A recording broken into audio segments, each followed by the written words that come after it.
Welcome, everybody, to the Profoundly group chat. Today, we're diving into a critical topic for solopreneurs and freelancers and independent professionals, kind of the common mistakes that hold them back from long-term success, and more importantly, how to avoid them, right? Our guest today is Chris Nault, founder and CEO of Growth, a Diamond HubSpot Solutions partner. Now, with nearly 2 decades of experience across marketing and RevOps and strategic consulting, and I'm sure I missed several areas, Chris, you built Growth into a leading firm, lots of people, huge fans, you help businesses optimize sales, marketing, customer success strategies. And over the years, you mentioned to me previously that you had worked with dozens, if not hundreds, of freelancers, turning some of them into permanent hires and members of the team while sort of parting ways with others.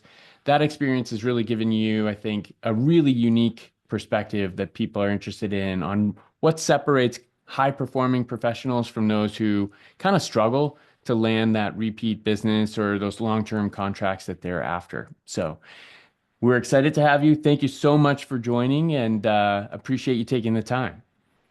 My pleasure. Happy to be here. Awesome. Hopefully this helps. Yeah, I'm sure it will. Well, with that in mind, I think like as context for everyone, you've obviously built a really impressive career. We've got a lot of folks that are dialing in or will be listening to this after, listening to the recording afterwards. To start, would you mind sharing a little bit about kind of your journey and what led you to start Growth in the first place? Happy to. Hey everybody, Chris from Growth. I think the easiest line to start with is I am probably one of the products of a 20-year overnight success. So that it's been a very long journey.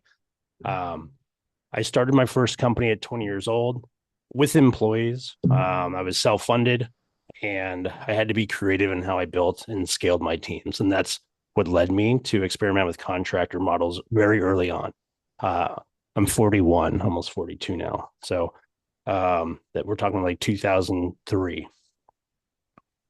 My first company lasted for 15 years. I acquired a media group and I extended our contractor model.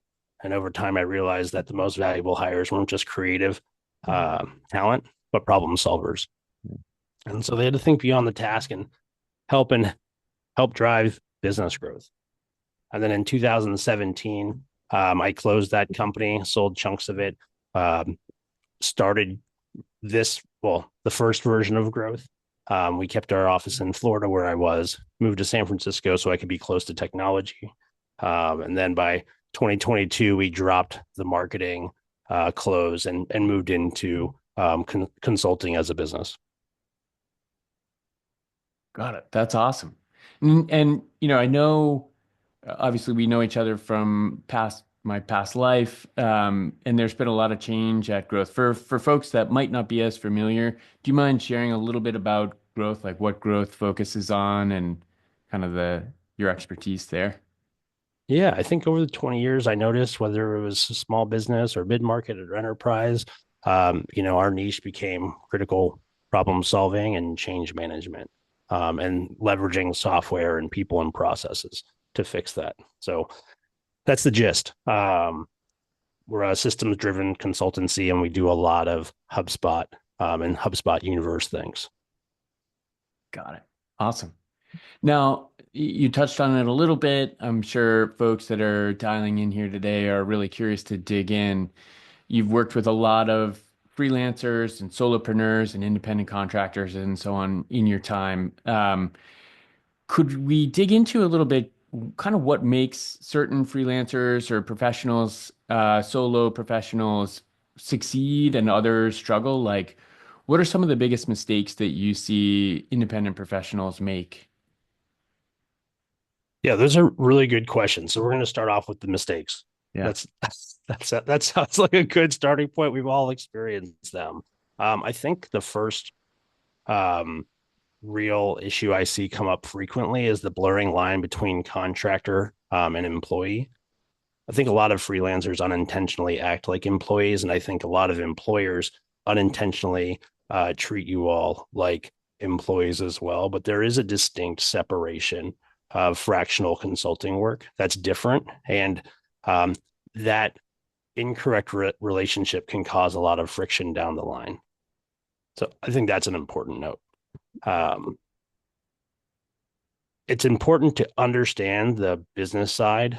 And I have noticed a lot of freelancers that focus on your craft, but it's easy to undervalue some of the optics around communication, which kind of segues into, I would say, the most common bump in the road for me is lack of proactive communication. And this kind of blends into that contractor employee employer relationship. The ones that I've worked best with typically are providing updates before we are requesting updates from them. Mm. That's a lot of what I'm talking about too, are components of the DNA that I think has allowed growth to grow. Um, and then another one is not iterating quickly enough, not only in your approach and communication tactics, and certainly accelerated through all of the new and amazing tools that are coming to market, Yep. but whether you're trying to sell to new clients or just get revenue in your business of one, um, the lack of iteration can sometimes be very obvious. And a fixed mindset in a growth working in a growth mindset organization, friction is caused. And I didn't know to name that until later later in life. It just didn't feel right. Yeah. um how's that for a good starting point? It's great. It's great. I'm certain that folks are going to have follow-on questions. One, I think, will definitely come through.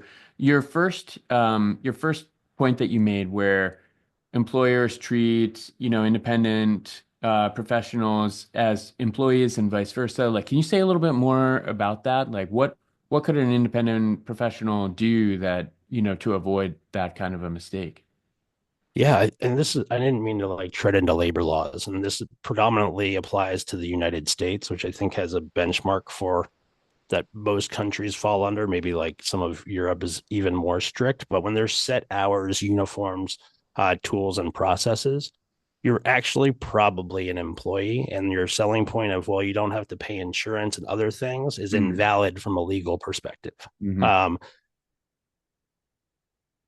I struggle in those scenarios just because contracts and agreements are so important to in the integrity of the relationship. And Yep. so it's just good for anybody that hasn't gone through the process of just reading the different mechanisms of making someone an employee or not. I think it's good for you all to have a basic understanding, and this is not legal advice. Yeah. Got it. Makes sense. That's really helpful. Um, what's something that in your experience, independent professionals like overestimate in importance when they're working with you or with clients, and what's something that they maybe underestimate as important? I think one overestimation is like your portfolio and past experiences, like doing the selling for you. Yeah. Um, sure, it's important and can help you jump off the page from considerations, but it's not, in my opinion, it's not the ultimate deciding factor. Hmm. Plenty of talented people never get repeat work. Yeah. So I think that's a big one. Um, Underestimate the communication and responsiveness. So again, communication is so important in this universe that we're in. I think that is, we struggle with that even when we're bringing people on board at growth, just like what is expected. So language around that and awareness around that. Yep, yep. So folks that lean too heavily into like things that they've done in the past in their portfolio of work, it's important. You got to have it. It's great. Like, is it, you know, if that's not enough to sell themselves, sort of maybe on the first call, like what does it for you? What do you look for in an independent professional? I think this is like classic sales 101. Again, from growth perspective, you've done some research, you've taken time to understand the problem and the dynamics, and that you truly feel like this is a fit for you. Yeah. Say that it's a very challenging universe to be a business of one. Yeah. You're left with a lot of the accounts payable. I would assume some level of professional liability insurance and just like a lot of things that maybe aren't considered when it's time to start thinking about whether this is the right role for you. And I don't mean to be like the bearer of bad news. I just want to be like real about the challenge. Yeah. No, I think our audience definitely appreciates that for sure. Um, what do you like when you're thinking about, investing or moving from sort of an independent professional sort of relationship to something ongoing, which it sounds like you've done quite a bit of, like what drives that decision for you? There's just so many factors. Like there are times where like a very unique skill might be needed, and it's needed in a short term kind of way, is what I feel like is most envisioned. And the conversations I have around like RevOps as a fractional or as a consultant. Hey, you need X, Y, Z done.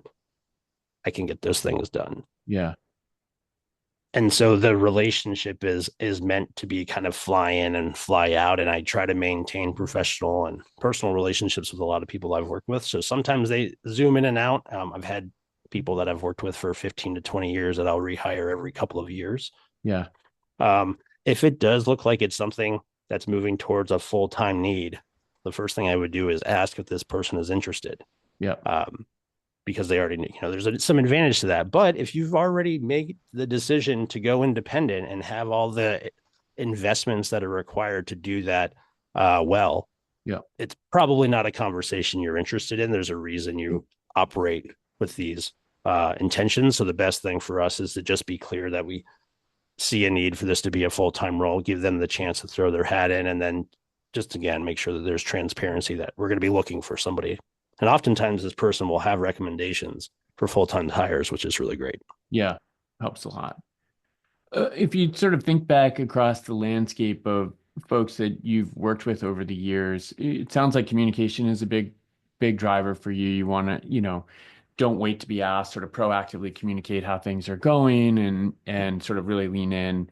Um, are there other things, as you think about the best independent professionals you've worked with, are there things that characterize them and help them kind of stand out in your mind as like, wow, really, that person crushed it. Yeah, I think there's a weird balance between the transactional relationship and genuinely caring. So we actually have a contractor at Growth right now who's working in our website services department under Nathan Gifford. And he was an old associate of Nathan's and he wanted to bring him in. So the vetting was slightly different. They still went through the same process and were asked the same questions, but they had a little bit of an edge in. But they've done exceptional work. And what makes it exceptional to me is when I speak to their supervisor, the work is done on time. Um, it is of quality. When feedback is given, it is received and actioned on. Yeah. And there's a consistency there. Um, and I think that the next step with them is they're going to receive the option for an offer this month. That's amazing. Yeah, great Congratulations to guy. that person. And it sounds like the team. That's awesome. That makes me think one of the things, perhaps a best practice for folks would be in the initial stages of an engagement, taking the time to like understand the culture and processes at the organization and so on, so that you can kind of slipstream in and be proactive to your point. Is that fair? Is that a It's very fair. I would even want that act of asking those questions would be big Mhm. for the way I see leadership. It's ultimately the company's job to ensure your success. You're a tool and resource, just like an axe can't chop a tree down if you don't swing it, or you use the backside of it. Right? Yeah, It's not your fault, essentially, and so that's the responsibility I was trained on very young in leadership skills. So got it. being mindful and asking the right questions, but ultimately the success, in my opinion, relies on the person that's contracted you or Yeah, company, I should say. yeah. I know there's a lot of talk about in terms of a strategy for an independent professional. You've got folks that really try to specialize and kind of niche down, and others that try to be more of a generalist. Any thoughts there? I know you mentioned like one of the things Such a that, struggle. yeah, it's hard. Yeah, It's so hard. It's like that line, know thyself.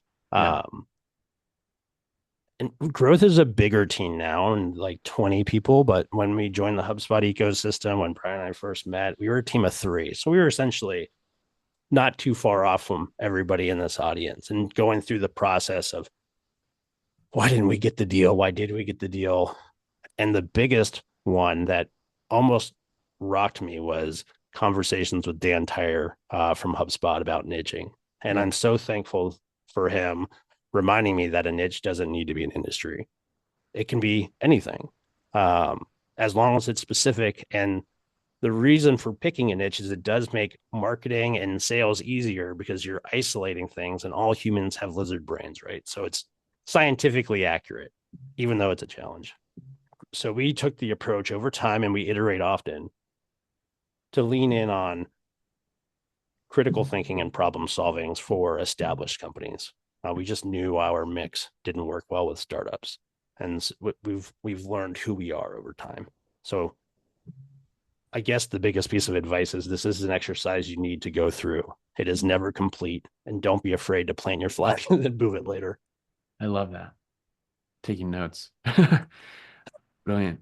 I know we've got about 2 minutes, and then I'll open it up to the audience for questions for folks that have it. We've got quite a few folks on the line. Before we do that, is there one key takeaway or piece of advice that you would leave with sort of independent professionals, folks that are thinking about going independent, or folks that are thinking about starting founding a company of some sort, two plus people?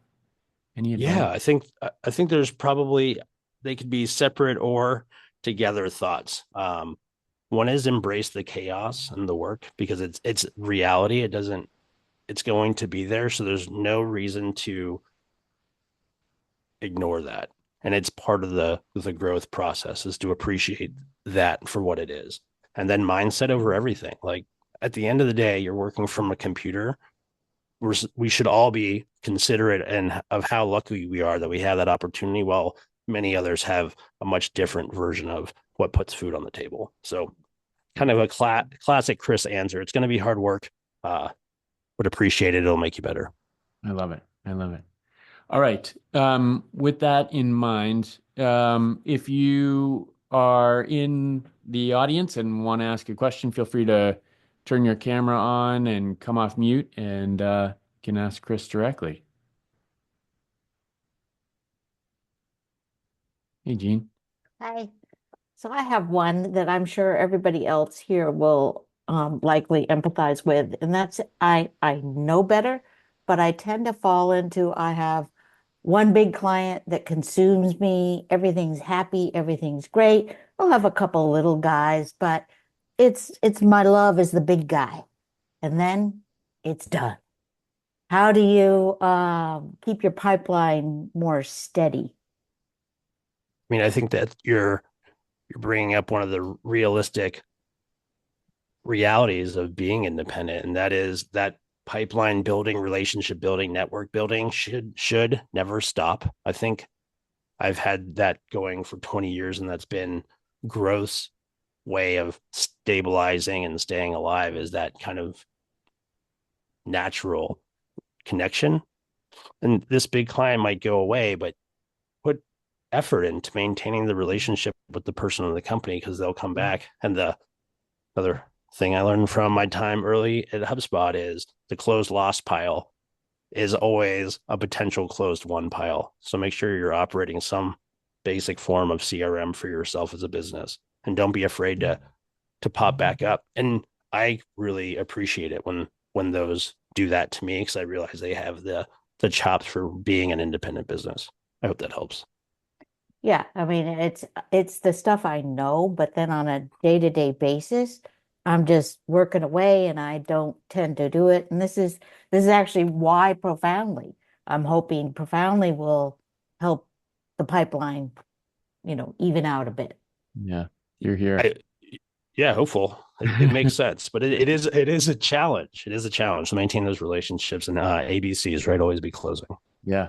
Hey, Chris, could I just building on Gene's question? We've got a great sort of discussion started in the one of the community channels on like as founders are so busy every day. how do you find the time to work on the business while you work in the business? And like, how do you do it? Is there a top tip that you have for folks to say, you got to put a lot of chips on the table, right? You can't sort of go put all your eggs in one basket, not to mix metaphors here, but put all your eggs in one basket, one client. Like, how do you have strategies or systems that you have in place to make sure that you're like, don't lose sight of all these important things that you're doing day in and day out? I would love, and I'm sure many at Growth would love if I had like a real answer to that. But the reality is, I just don't let my fire go out. I Hmm. jokingly started by saying a 20-year overnight success. But I still catch myself in the office 12, 14 hours a day, and I work on weekends, and I'm very proud of it. I Yeah. love what I do. And so it doesn't feel like work to me. So I guess the best thing is I do operate with like a bullet list of things I have to get done. And I joined HubSpot during COVID. So I was a class of COVID partner, and the whole universe changed. Um, and we changed what we did for a business, our messaging, our team, everything. And they're just a lot of long days. Yeah. And mindset is just so important. There's no such thing as perfection, and appreciate the journey and realize you're going to be better at this tomorrow and next year and 5 years from now. Love that. Love that. Awesome. Thanks, Gene. Any other questions from the audience? Chris, I see you came off mute. Yeah, I have a question, Mr. Nault. Yes. I think the best way, like, what are your favorite questions to hear when you are vetting a freelancer or contractor in terms of we're seeing a lot of challenges in the scoping and like what does this relationship need to look like and what kind of information do we actually need versus the information we want. So I don't know if you could share those top questions that individuals should be asking as they vet new opportunities. I don't. Maybe I should or should not say that I'm unique, but I really do appreciate the questions that are more about like how do we know any relationship's not going to start off perfect and things are going to be learned and that has to be a part of the process. But what does success look like to me, like you being the one that asked the question? And is it binary? Like, is it only zeros and ones? Is it work being done within a specific period of time and staying under budget? If yes, that's not a relationship that I feel great in because I am a little all over the place. So it would be important for me to find people that are, well, we want you to, be a catalyst for change. Of course, we want these metrics or these tasks done. But really, while you're doing the task, because you're a professional with so much experience, what else? What can you tell me about what this piece of information told you? And so I guess I just flipped the question inversely, but asking about what success looks like contractually and non-contractually. Yeah. Well, It, thanks. from what I know, Chris, from our conversations and working together, it feels like at McKinsey, right, you would end every engagement with like, here are the other things that I observed in the course of delivering for you that you should know about, and I can help you with them. But whether I help you or not, I'm proactively, surfacing this to you in the spirit of being a good partner to you. That feels like something that would resonate with you. Very much so, because it indirectly tells me that you're thinking about what's next and the next step. And to me, that feels a lot less transactional, even though McKinsey are great at transactions. But Yeah. to me, that is a real start of a relationship Yeah. outside of, again, the transaction. And Yeah. Chris, you've gotten to know me and the people around me to know that that's become a very important part of how we operate. Love it. Awesome question. Thanks, Chris. Any I've got other? a question. Hi, everybody. So when I'm going into a relationship with a client, a lot of times it is, I need help with HubSpot. And it's, so I ask a lot of questions to try to figure out, where they really want to focus. But a lot of times it's my data's a mess. I need to clean it up. And so it gets kind of hard to really nail that down into kind of a scope of work. Um, where do you usually start with clients that are just kind of they know they need the help, but they don't know exactly where to go? Usually I'll recommend an audit of their site, and that helps me as well as them kind of determine next steps. But I'm just curious how you kind of engage.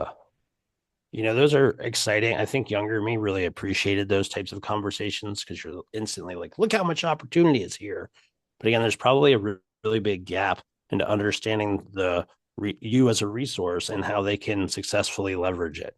So we still have these conversations at growth all the time. And the way I preach to my service team and sales team to operate is let's start with something very quantifiable, very tangible, and let's start there to make sure some of the initial trust and communication mechanisms and levers are there. And then we can expand the scope. So I prefer to wrap everything around time because at least that's a finite variable.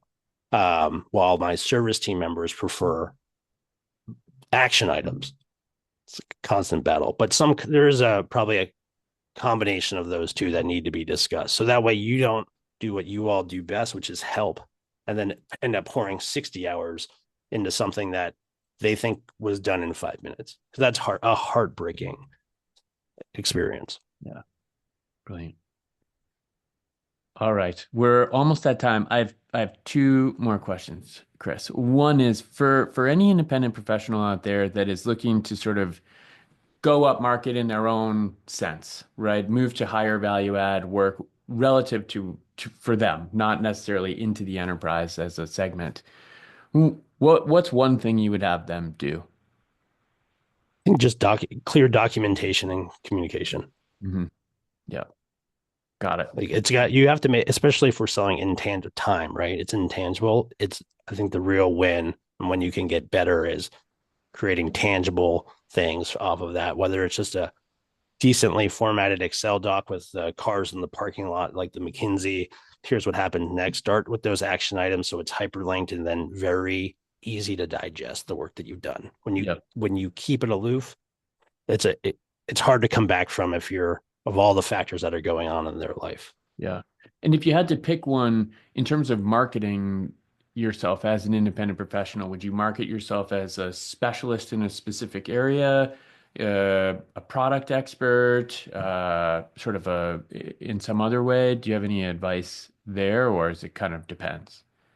I think it depends on, what you feel called to. Like, who are you helping? Generalist, there's some advantages, but then the disadvantages are that aloofness and kind of like awkward space. Happy to walk through any of those with anybody that's figuring it out. I am too, though, if that helps. Well, we all are. Absolutely. Right. And on that note, what's the best way for people to follow you? Is it LinkedIn? What's sort of the best way to connect? LinkedIn's probably best, and I'm way better at answering messages there than I am my own email these days. So that's probably the truest way to see what I'm up to and what we're up to. Brilliant. Chris, thank you for joining. This has been spectacular. I know everybody really enjoyed the conversation. Thank you for taking the time to share your insights with us. My pleasure. All right. Thanks, everybody.